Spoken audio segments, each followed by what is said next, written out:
Good morning. Ah, ang pagbabalik sa live, nami-miss ko na rin yung ano, yung pag-live ko sa FB.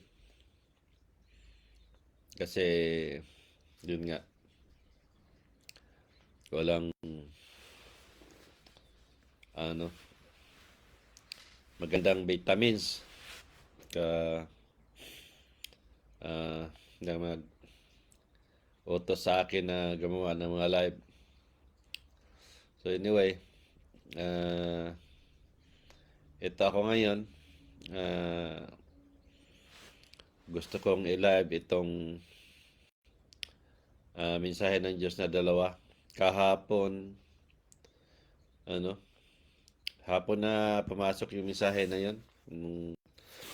Mga alas 10 ng gabi dito sa amin. So, sa Pilipinas, ah, alas 6 pa ng, alas 7 pa ng gabi.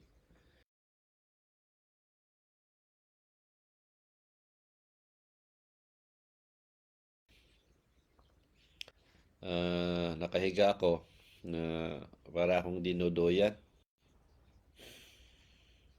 Sabi ko, ah, ah, ano to, parang nahilo ba ako, ano. Pero palakas ang duyan. Tapos parang umiikot ang ano ko, nakapikit ko. Tapos yung palakas ng palakas.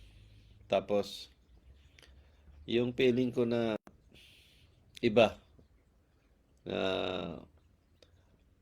parang malakas na lindol, para tawag super ba. Ah, Parang bumagsak na ang lahat, na yung feeling ko talaga na, alam ninyo yung may sumasabog na malakas na yung vibration ng mundo, na tipong tapos na ang lahat, kumbaga. Ah, Kasabay ng mga narinig kong sigaw ng anak ko, tumawag sa akin, Papa. Pero hindi ko na siya masagot gawa nung feeling ko mamatay na ako, gawa nung narinig ko na yung kalampag at kalabog na parang malakas na kulog, na parang may mga bumabagsak, ganun ba. Talagang ang naramdaman ko talaga, end of the world na. Ah, yung dagungdong ng lupa, na para bang ang bundok nag-collapse, o mga building na ano, nangawasak sa paligid ba. Hanggang naririnig ko yung abot ng pandinig ko.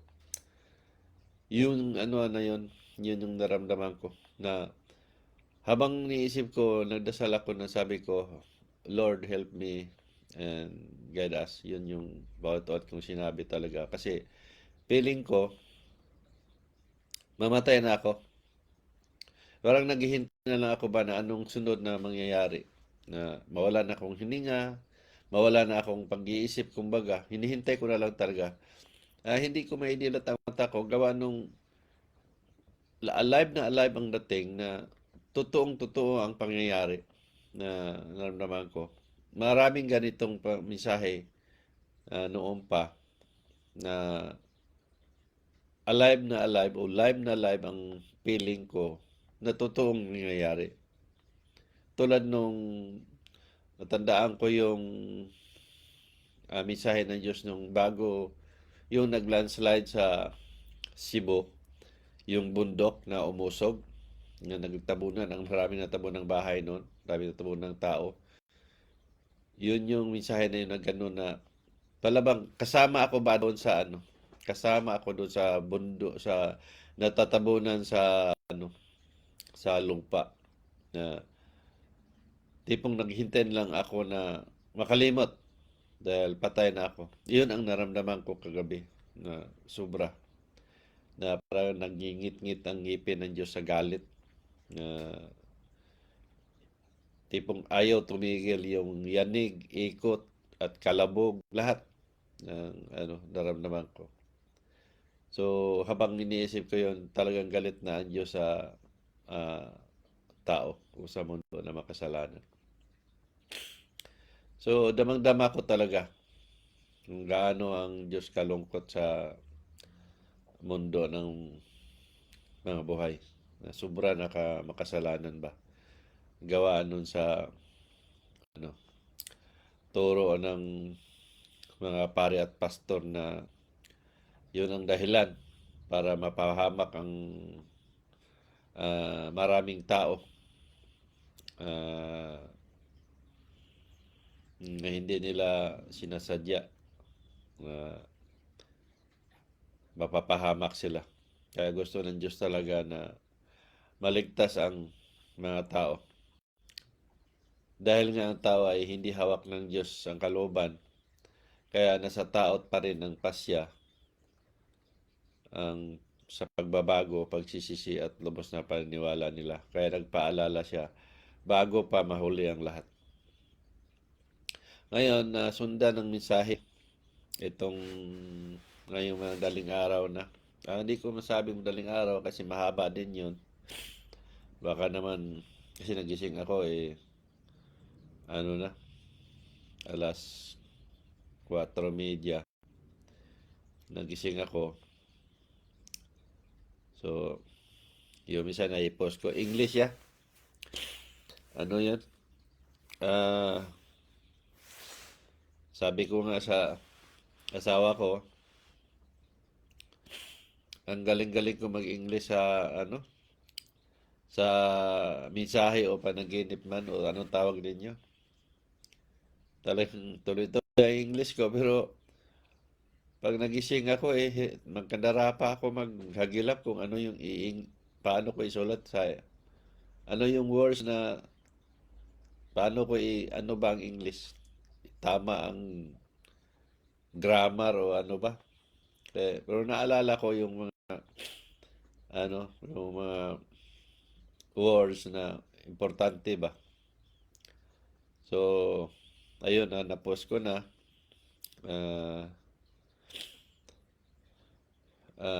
Kakalungkot talaga isipin kasi nga yung mensahe na yun, back up ng Diyos yun. Doon sa lagi niyong naririnig sa akin na turo na paniniwala ko. Kaya nga yun nga sabi nga niya na ituro ko sa tao ang paniniwala na alinsunod sa paniniwala ko. Kaya nga yun, lumalabas yung sinabi niya na ikaw ang tunay na niwala sa akin ng Jesus Christ. Kaya manggamot ka at mangaral.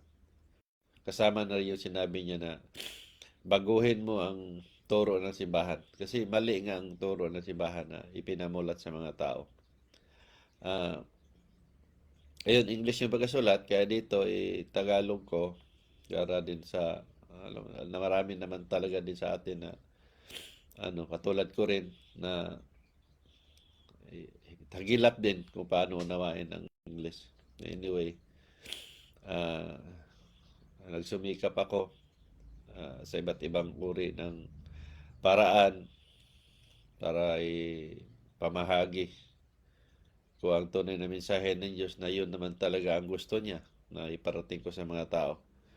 Sabi nga niya na i-share mo sa mga tao o manggamot ka at mangaral at huwag kang matakot sa magparating sa mensahe ko. So i-share natin. Yun yung sabi niya na huwag mo akong matakot magparating. Ibig sabihin mag-share. Sa English pa, mag-share. O sa Tagalog, magparating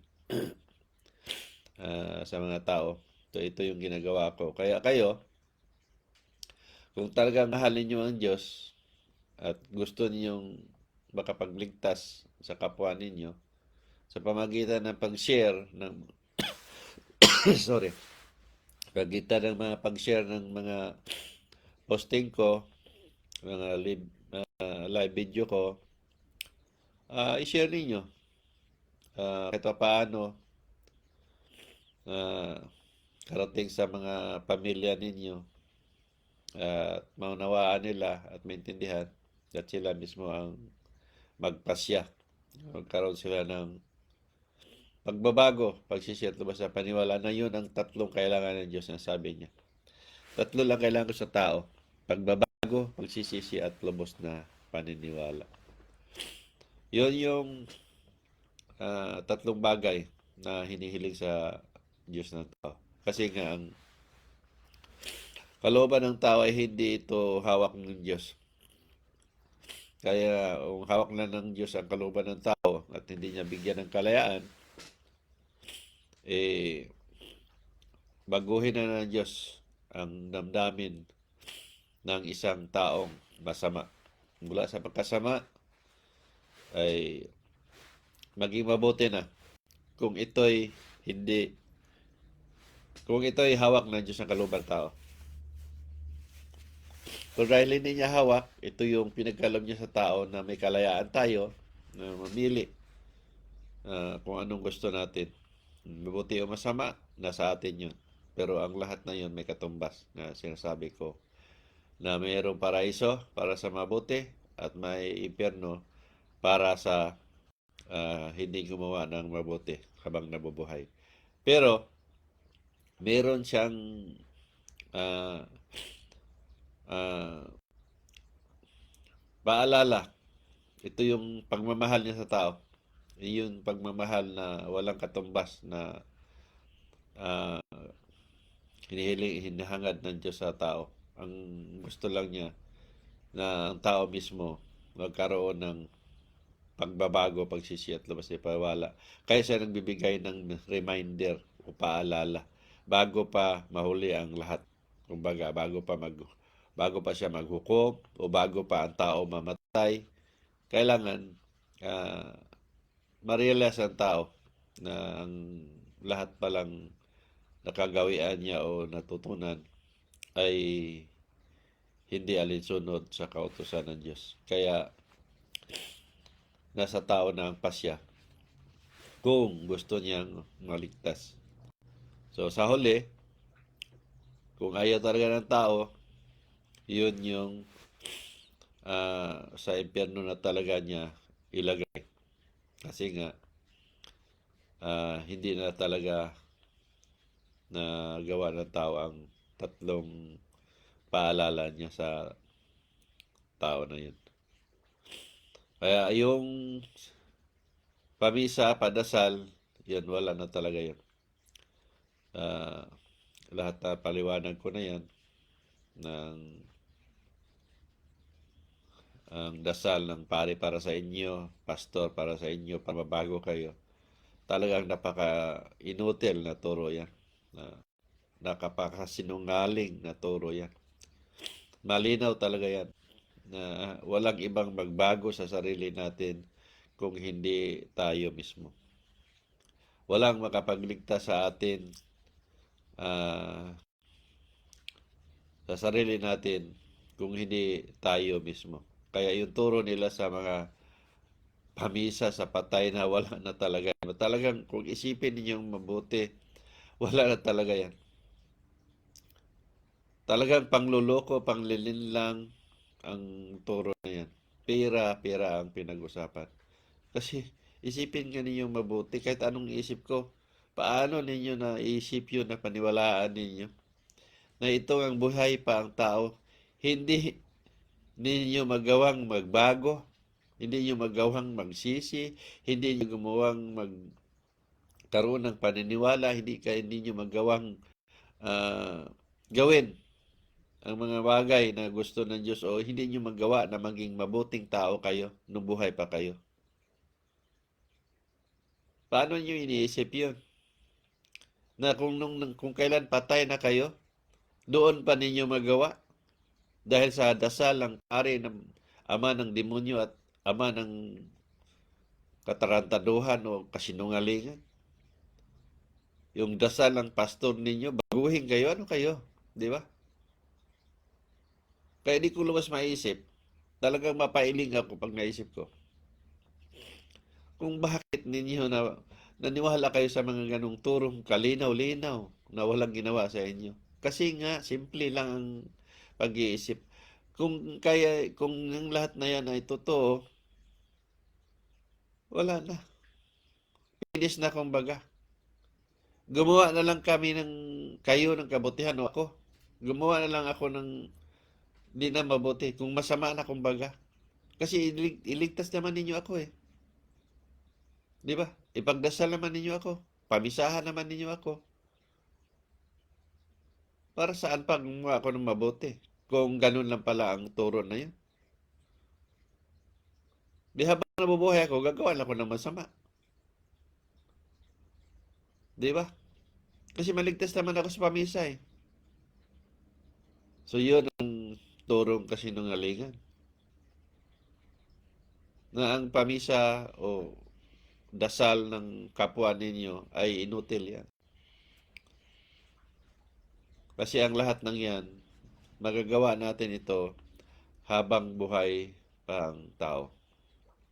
Ngayon, itong mensahe niya ngayon na pumasok, tungkol naman sa istato o sa mga rebolto. Ito yung tinuturo ko sa inyo palagi na naririnig ninyo.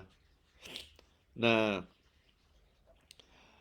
yun nga, ang rebolto ay ginawa ng tao yan, simbolo doon sa mga taong ginamit ng Diyos sa kapanahunan niya noon. Bakit ito ginawa? Para nga may maalala ang tao na may mga taong ginamit ng Diyos noong unang panahon. Wala na kaibahan yan sa revolto na ginawa ng tao doon sa isang hero na gumawa ng kung anong nagawa niya nung panahon na yun. Tulad ni Rizal, madaling ihibawa natin si Rizal. Kaya ginagawa ng revolto dyan sa Lonita para may makita ang tao na si Rizal, ito ang ginawa ni Rizal. Di ba? Pero hindi ibig sabihin na yung revolto ni Rizal noon, doon ka magdasal o ano, tulad ng ginamit ng Diyos, di ba? Ginawa ng mga tao yan o pari man ang gumawa para mayroong makikita ang tao nga may mga taong ginamit ng Diyos sa noong unang panahon. So ang gagawin, nasa mensahe ng Diyos na ayun nga, kasi napanood ko yung mga tao nagdasal sa revolto, sa istato. So nagtaka ako, bakit nagdasal ang mga tao doon? Ang sabi nga ng Diyos, na hindi ginagamit ng tao ang tamang pag-iisip. Sa panahon ng kagipitan daw, tatawagin nila ang pangalan ng Diyos. Lord help me, guide me, o save me. Di ba? Sa pangailangan na agad-agad, sa pangailangan na kailangan. Hindi naman kayo napunta doon sa revolto na yon para hingin ninyo ang gusto ninyo. Kasi nga, nasa kagipitan na kayo. Ibig sabihin, ang Diyos ay buhay. Ang Diyos ay live. Hindi man natin siya nakikita. Alam natin na nandyan ang Diyos magligtas sa atin sa panahon na yon. Kasi nandoon ang initawag natin kaagad. Lord help me o save me.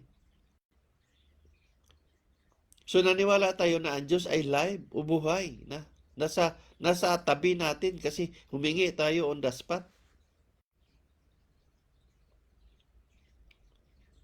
Pero tila iba ang pag-iisip ng tao.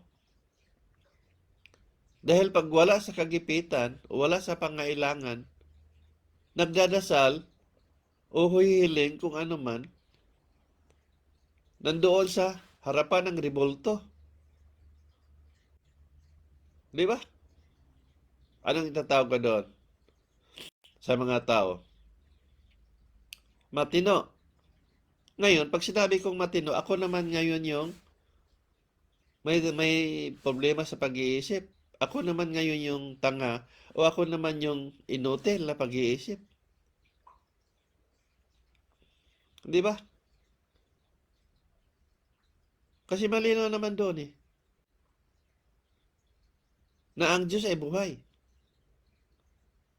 So nasa turo ko na ang paniniwala ko, naniwala nga ako ng mga taong ginamit nung araw. Kaya nakikita kong rebulto na ginawa na yan, ang nasa turo ko at sa paniniwala ko, na irespeto. Kaya nga sila nagamit ng Diyos dahil nga sa kabutihan nilang ginawa. Yun yung sinabi ko palagi na irespeto ang isang rebulto kasi sila nga yung ginamit ng Diyos, simbolo na ginamit ng Diyos. Kaya gagawin natin, tularan. Yun yung sinabi ng Diyos, follow their footsteps. Sundin sila, tularan sila. Kung ano yung mga kabutihang nagawa nila, kaya ginamit sila ng Diyos o kasama paniniwala, ay di sundin natin, gawin natin. Pero hindi ibig sabihin, doon tayo magdasal, doon tayo humingi, o ano man, doon tayo nakikiusap. Sa rebulto na ginawa ng tao na si kahoy o siminto. Di ba? Irespeto. Ano doon na irespeto? Nakita niyo tularan. Di ba? Naging hero sila sa Diyos, sa mata ng Diyos. Naging hero sila. Pero anong ginawa ng tao? Doon nagsisimba. Yung sabi nga ng Diyos, nagdasal sila nandoon. Paano natin masabi ng paniniwala ninyo na tama? Pag nagdasal kayo, hindi naman yun ang mga gawa nilang rebulto. Merong butas, lalagyan ng pera. Ano yan? Angkal siya? O ano ba? Doon pa lang, mag-isip na kayo. Ginawa ng mga pare yan, mayroong angkal siya dan, sa katawan mismo sa paahan ng mga rebulto ninyo. Anong tawag no? Di ba? Bumibili kayo ng kaligtasan ninyo. Bumili kayo ng mga bagay na pangailangan ninyo. Hindi ganoon ang Diyos. Ang kaligtasan ay hindi yan binibili. Ang pangailangan natin sa buhay natin ay hindi yan binibili kung kailangan natin ang gabay o bliss man sa Diyos o iligtas man tayo ng Diyos. Hindi yan binibili. Sa ginagawa ninyo, pinahintulutan ninyo na pagkakitaan ang Diyos ninyo. Kaya kayo nagkakasala. Bakit kayo nagkakasala? Kasi itong mga pare nga na ama ng demonyo o mga pastor na ama ng demonyo na sila ang naglugmok sa inyo na kaya kayo nabaon o nalubog sa kasalanan ay pinahintulutan ninyo na magkakasala. Wala na kaibahan yan sa sinabi ko sa inyo na ang isang taong nakatayo sa bangin na yan ay nilapitan ninyo at itinulak ninyo kaya nahulog sa bangin. Ito yung mga pare at pastor ninyo na mangloloko. Alam na nga ninyo, niloloko kayo. Ngayon, dahil ginawa ninyo ang gusto nila, na yun ang way ng pangloloko, kaya sila nagkakasala. So ngayon, ano mangyari sa inyo? Kasama kayong nagkakasala. Kasi pinahintulutan ninyo na magkasala ang isang tao. Walang kaibahan din sa sinabi ninyong patayin mo yan. Binigyan mo ng itak o kutsilyo o panaksak para pumatay ang isang tao. Ganon din ang kinalabasan nun. Kaya pareho kayong dalawa o nakakasala. Ngayon, kung hindi niyo ginawa yon, hindi niyo pinahintulutan, hindi niyo naibinta ang salita at pangalan ng Diyos, hindi ninyo napapahamak ang pare at pastor ninyo, hindi rin kayo napapahamak. So ano mangyari? Pareho kayong tatlo na nakikinabang. Naligtas ninyo ang pare at pastor ninyo na magkakasala sana, at naligtas ninyo ang sarili ninyo na mapapahamak, at hindi ninyo napagkakitaan ng Diyos sa ginawa ninyo. So ang Diyos ay natutuwa sa lahat sa inyo, o lahat sa atin, o kasama ako. So doon, lahat tayo ay naliligtas o maliligtas. Ganito ang paniniwala. Kaya nandoon sa sinasabi ng Diyos na ituro mo sa kanila ang paniniwalang alinsunod sa paniniwala mo. Kung paano ako nabubuhay at naniniwala. Kaya nga, ang mga itinuturo ko ay either sa paniniwala ko na mula nung maliit pa ako, at kasabay ng mga mensahe ng Diyos na ipinarating niya. Katulad nito, na mensahe na to, ang araw na to, na back up niya, na tama ang paniniwala ko. Dahil isa yan sa paniniwala ko, na ang Diyos ay hindi dapat pagkakitaan. Mahalin ang Diyos na walang kapalit. At itong revolto na yan, naniniwala ako, pero hindi ko sinasamba. Dahil ang Diyos ay Diyos, buhay ang Diyos. At doon ako sa Kanya nakiusap, saan man ako naroon, doon ako kung dawin ako mabuhay, magugulat kayo kung nandun kayo sa tabi ko. Dahil mula pa nang maliit pa ako talaga, ang pagkitungo ko sa Kanya, kasama ko siya palagi. Lagi ko sinasabi sa inyo na meron akong ginagawa at hindi ko makita o hinahanap ko. Lagi ko sinasabi na, best friend, pakita mo na. Kasi nagmamadali ako. Huwag mo na akong biruin. Pag narinig niyo yun, sabihin niyo talaga sa akin, isa akong baliw. Hindi ko akalain na ang paniniwala pala na yun ay totoong tunay na yun pala ang paniniwalang alinsunod sa gusto ng Diyos. Ito din yung lumabas ng backup ng Diyos na sinasabi niya. Sa taong tunay na niwala sa akin, kasama niya ako sa lahat ng panahon. Dito pa lang makikita na natin na tama ang paniniwala ko. Kasi nga, ang paniniwala ko na ang Diyos ay buhay. Hindi kailangan kung saan tayo makarating. Hindi tayo kailangan magpunta sa simbahan kasi dapat naman talaga walang simbahan ang tao. Gumawa lang tayo ng kabutihan sa habang nabubuhay tayo, at pakikitungo sa kapwa-tao, pakitungo sa mga lahat ng bagay na nilikha ng Diyos dito sa paligid. Dito tayo maliligtas. Ito ang tunay na paniniwala.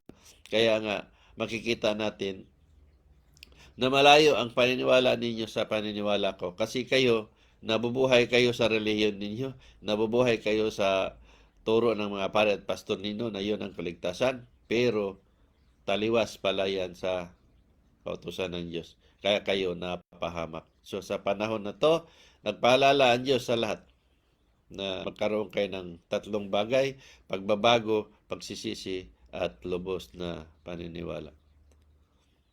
Simpleng turo to, pero malinaw na nandito ang kaligtasan. Isa-isahin man natin ito. O sa Bisaya pa, tinambanon man natin ang ano talaga ang kaligtasan. Makikita natin na ang simbahan ay isang uri ng negosyo. Ang simbahan ay isang pangluloko. Ang ginawa ng mga pare at pastor ninyo ay pangluloko. Yung sinabi niya na gay yan, member ng simbahan, makita naman ninyo na mga bakla ang mga pare ninyo. Isa din yan sa paniniwala ko. Lagi kong sinasabi niyan. Naniniwala ko noon na itong mga pare na ito, karamihan sa kanila bakla. Kasi nga, maliit pa ako, bakit di ko alam kung bakit ito ang paniniwala ko, na ang mga pare,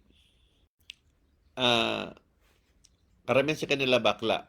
Kasi ang napasok kasi sa isip nila, ang paniniwalang namulatan din, na ang mga pare ay hindi nag-aasawa.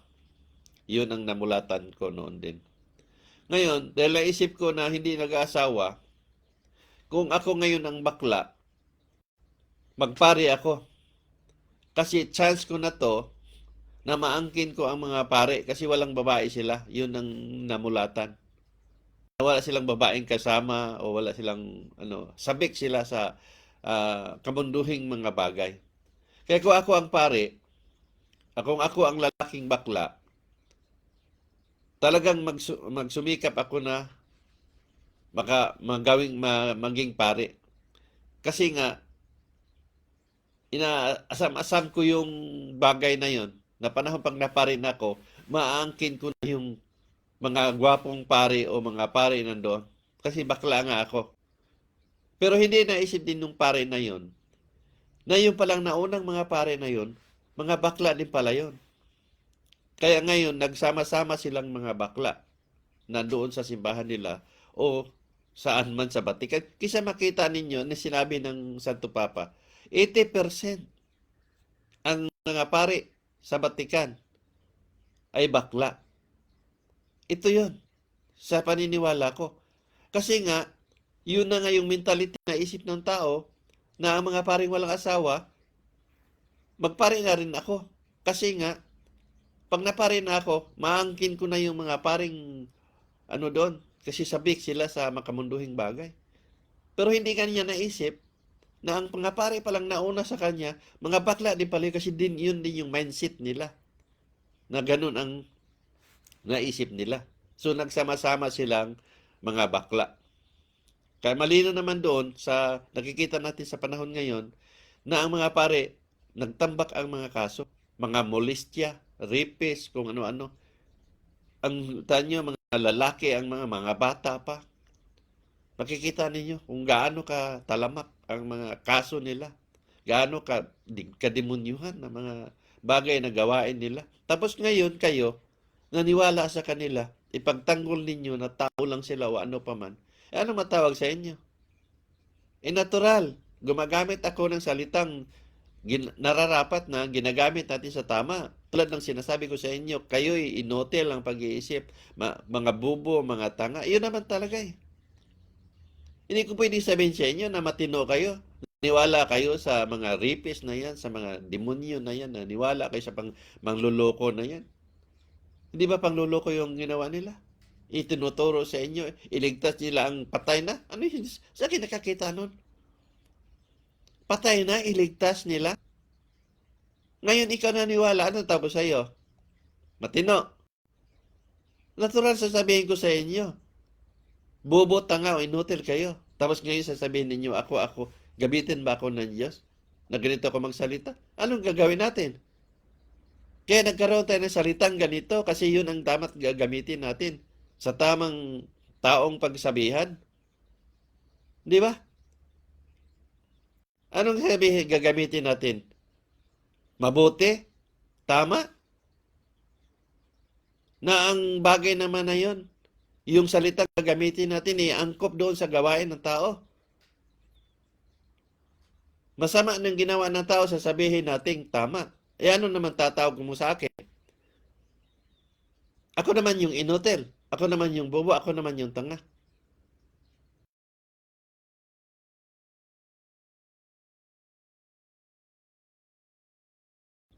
Doon sa gawain ng isang tao. Ayun nga sinasabi nga ng Diyos. Na ang tao, hindi ginagamit ang tamang pag-iisip. Dito kayo na lagay. Kaya nga nakita mo diyan sa mga sinasabi ng mga tao, nagko-comment. Nakita na yung ginawa ng pare na molestya o ng rape. Ano sinasabi na nag-comment na tao? Inaniwala sa kanila. Fake news yan. Nandoon na sa utak na pag may ginawa ang isang pare, fake news yan. Nakulong na nga, di ba? Fake news yan. Hindi naman siguro hatulan sa korte yan kung walang sapat na batayan. Doon sa ginawa na inakusa ng tao na yon. Ano tatawag doon sa judge? Na hinatulan niya na wala naman palang batayan. Matino. Di ba? Ganun kayo ka inutil. Kaya ang Diyos nalungkot na talaga sa tao. Tulad ko, ang daming sinasabi ng tao sa akin kung ano-ano. Pero hindi ako tinatalaban. Hindi niyo ako matitinag. Hindi ito maging dahilan para tumigil ako o para manahimik ako. Dahil alam ko mismo ang sarili ko na tunay akong ginamit ng Diyos kahit saan natin titingnan. Ano man ang masakit na sasabihin niyo sa akin, alam ko ang lahat bago pa yan nangyari. Kasi nga, itong lahat ng ginagawa ko ay hindi ito biro. Kaya nga ipinagkaloob sa akin ng Diyos ito. Kasi alam ko o alam niya na kaya kong dalhin ito. Kaya kong gampanan ito kahit ganito ang buhay ko. Alam niya. Hindi niya ipagkaloob sa akin ito. Hindi niya ibibigay sa akin ito kung hindi ko kakayanin. Kaya ito nipagkaloob. Makikita naman ninyo. Ang buhay ko normal talaga. Normal as na normal. At walang nabago sa lahat ng bagay. Napaligiran man ako ng mga masasakit na salita ng sinabi ng tao. Pero hindi ako nagkaroon ng depression, hindi ako nagkaroon ng samang pag-iisip, hindi ako nagkaroon ng pag-alala. Maglakad, wala ang inaalala. As is, as normal talaga na parang walang nangyari. Ito yung hindi magagawa ng tao. Kayo nga lang meron kayong kaaway. Wala na. Bodyguard ng kailangan ninyo. Dahil meron kayong mga sinasabing masasakit sa kapwa ninyo. Kaso na abutin ninyo. Dito sa ginagawa ko, isipin niyo mabuti. Sa loob ng 11 years nang ginawa ko to, magto 12 years na. Yung mga salitang mga brutal na binibitawan ko dito, live video pa. Tinuturo ko sa inyo, tinuturo ko sa mga pare at pastor ninyo, gamitin ninyo ito. Meron tayong batas sa lupa, gamitin ninyo. Para panagutin ako sa mga sinasabi ko. Pero walang isang gumawa sa loob ng 11 years. Dahil himay-himayin namin kung saan ako nagkakamali. At kung meron kayong panagutan, dapat panagutan ninyo. At kung meron man ako, dapat panagutan ko rin. Pero kailangan natin ng patunay, laban sa patunay, na kayo nga ay tama at ako din ay tama ba. Ganun ang labanan. Kaya para sa inyo, na naniwala sa mga ama ng demonyo ninyo, pastor at pare ninyo, kaya kayo nagkasala sa mga turong hindi nyo sinasadya, kaya ito ang Diyos nagpahala sa inyo para magkaroon kayo ng pagbabago, pagsisi at lubos na paniwala na susi ng kaligtasan sa panahon ng wala na kayo dito sa lupa. Dahil tunay na may paraiso ang Diyos na nilaan sa tao at tunay na may impyerno at nilaan din niya sa taong hindi makapagbago at makapagsisi nitong buhay pa. Napakalinaw na pagpatay na wala na lahat yan. Panahon ng paghuhukom na sa loob ng 90s. Hindi ko na ispaliwanag lahat yun. Nagtambak na ang mga paliwanag ko. Although ginasabi ng Diyos sa akin na kailangan mo ulitin ito para matuto sila. Marami ko nang ulit-ulit ng ginawa. Nasa inyo na ang pasya. Kung gusto nyong alamin sa mga baguhan, kayo ang gagawa ng kaligtasan ninyo at hindi ang ibang tao o pare at pastor ninyo. Ang tungkulin ko, ipinarating ko sa inyo ang utos ng Diyos para sa kaligtasan ninyo. Nasa inyo na ang pasya. Unawain, intindihin, at gawin ang nararapat kung kayo nga ay naghahanap ng tunay na kaligtasan. Magandang umaga sa lahat and God bless sa inyo.